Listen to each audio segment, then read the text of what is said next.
So I have within my possession a fan fiction.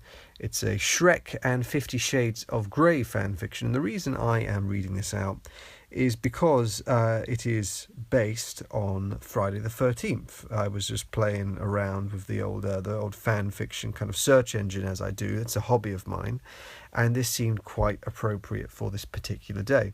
I'll read out the little bit, the little blurb, and then I'll get to the actual meat of the text. Let's have a little look. So, Darealist by Nick is Anaconda. An African-American youth in the suburbs of North Carolina meets her match after a falling out with her previous almost lover, a Shrek and 50 Shades of Grey fanfiction. It was Friday the 13th on Halloween, and the land was spooky as fuck. Real-life skeletons were marching down the street. I had to take cover somewhere. I found a house and just walked the fuck in, LMAO. It was unlocked and shit. Stupid white people. It was dark as fuck. They're probably sleeping or some shit. I crept upstairs so the dog wouldn't rip out my new weave. I went into the closest room on the right and saw a straight white boy sexting some sluts. So I closed the door and continued on my way down the hall. At the end of the hall there stood real-ass actual Fabio, Fabio being the brother of Mr. Grey in the 50 Shades of Grey trilogy. He was glistening in the spotlight that was pointed at him from the heavens. His abs were smiling. Hello, the realist. He knows my name. His words echoed like I was in a dream. Take my hand, the realist. I grabbed his hand, which was dripping in massage oil. We flew out the window. It wasn't even weird, it was hella dope. We started flying all across Detroit. Do you see that boy toy? His name is Troy. Fabio was endlessly fascinating. I watched him as his hair flapped in the wind majestically. Fabio, where do babies come from? I was hoping he'd show me with actions rather than words. The stork, young one. Fuck this guy. I'm not 5. I'm ready for double penetration. I can hear your thoughts, the realist. I heard him say it, but his mouth wasn't moving. He gave me the ability to communicate with him through our minds. Sexy. Hey, can you hear me right now, Fabio? LMAO. Can you shut the fuck up for like 20 seconds? I can't hear my own thoughts over your constant blabbering and cottage cheese thighs slapping against each other. I'm tempted to drop you over the city. Do it, pussy. I felt my stomach drop and my face get blasted with air. He actually did it. He fucking dropped me. He wasn't even that hot anyways. I quickly realized that I'm seconds away from hitting the pavement. I closed my eyes, ready for impact. 5, 4, 3, 2... Something caught me. What the fuck? No one was there. I opened my eyes. It's fucking Shrek. He was an old friend from middle school. Never thought I'd see him again. I saved your life. That's how we're going to say that Shrek talks from now on. I can't quite do, what's his face's name? Well, the guy who plays Shrek. But that's what I'm going to do. I saved your life. Yeah, I guess you did, thanks. He started smiling at me. Fuck. Spread your ass cheeks for Shrek. Okay, but take me home first. That's reasonable. That's fair enough. You gotta hand it to him, you know, at least he's got his priorities straight. Donkey galloped out of the bushes. He said, spread your ass cheeks for Shrek. No, fuck you. I turned around to walk away, but then Puss in Boots came out in front of me. He threatened me with a sword. To be honest, I don't want to get stabbed by a cat, and I've always thought Shrek was kind of attractive. And very intimidating. Okay, fine, who's down to fuck? I wonder if it's considered bestiality to have sex with Shrek. Like, ogres have feelings and shit, so I think it's legal. He stripped naked, despite being in the middle of the street, and started helicoptering his penile unit.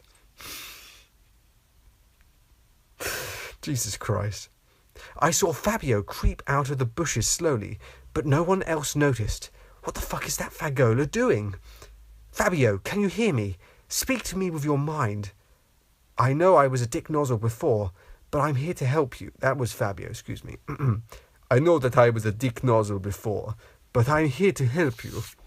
Help me with what? He tackled Shrek's naked body to the ground. Run, Darealist. Before I could even think about it, Puss in Boots slashed my ankles, and I hit the ground in pain. Donkey put his expander dong in my nose. Shrek swiftly flipped around and pinned Fabio to the ground and caressed his face. Spread your ass cheeks for Shrek, Fabia, bitch. That's not my name. It is now, Fabia. Biatch.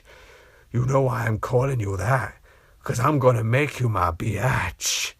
Shrek inserted his 2.5-inch penis into Fabio Biatch's mouth. He tried screaming, but there was no use. No one would hear him. Then Fiona emerged from the same bush. Like, for real, how fucking big is this bush? Where she didn't run into Fabia Biatch, what the fuck? Anyways, she came out in a full-body red leather suit that was shining from massage oil. She was in ogre form, but still sexy somehow. She opened her mouth and started pulling a 4-foot-inch, pulling a 4-foot-long whip directly out of her throat. Impressive, okay. Prince Charming? Yes, honey, I caught Prince Charming for you. They put bags over me. Fuck's sake. They put bags over me and Fabio's heads and forced us into a van. I couldn't see it, but it was definitely a white windowless van. I could feel it. He could just feel it, apparently. The van stopped, and they let us out and brought us into a sort of home. We entered into an elevator. Definitely not a home, then. Shrek took the bag off my head. No one else was around but me and Shrek. Shrek was wearing a business suit, and his name tag said Grey. He opened his mouth to speak. There's a very fine line between pleasure and pain. There are two sides of the same coin, one not existing without the other. Shrek, I can't do BDSM. I'm 15. I'm a Virginia. Okay, first of all, you're killing my boner. It's Virgin, not Virginia. He was joking, like he always does. Oh, whatever, Shrek-tard. He stopped smiling and looked at me seriously. I don't do romance.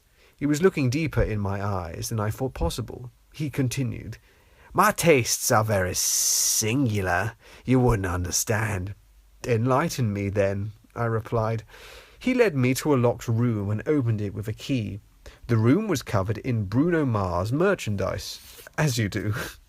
I suppose he felt like he was locked out of heaven or some shit. Anyway, we're going to continue. Ignore that, he was laughing, but that doesn't stop me from wondering why he had a Bruno Mars-themed sex room. He picked me up and pulled me over his shoulder, then threw me onto his bed. There was dried semen that was coloured green and tissues everywhere. He's naked for those soft pants, top button casually undone. Geez, he looked so freaking hot. My subconscious is frantically fanning herself, and my inner goddess is swaying and writing to some primal, carnal rhythm. He opened the closet that had a life-size Bruno Mars poster on the door. He pulled out ball gags and chains and handcuffs, and things I couldn't even recognize, but there was a lot of leather and spikes. He threw everything in the bed and got on top of me. I had to confirm my greatest fears. You're a sadist, I asked. I'm a dominant. His eyes were a scorching grey, intense. What does that mean? I whisper. It means I want you to willingly surrender yourself to me in all things. I frown at him as I try to assimilate this idea. Why would I do that? To please me, he whispers, as he cocks his head to one side, and I see a ghost of a smile. To please him? He wants me to please him. I think, and my mouth drops open. Please Shrek Grey. And I realize in that moment that, yes, that's exactly what I want to do. Darealist, Shrek began. Please, call me Anna. The end. That's the fucking end. That's all there is. That's all she wrote. Fucking hell. I mean, as a fragmentary text, that's a piece of art, isn't it? Jesus Christ. Happy Friday the 13th. I hope that you're all still alive, Cancer Chat.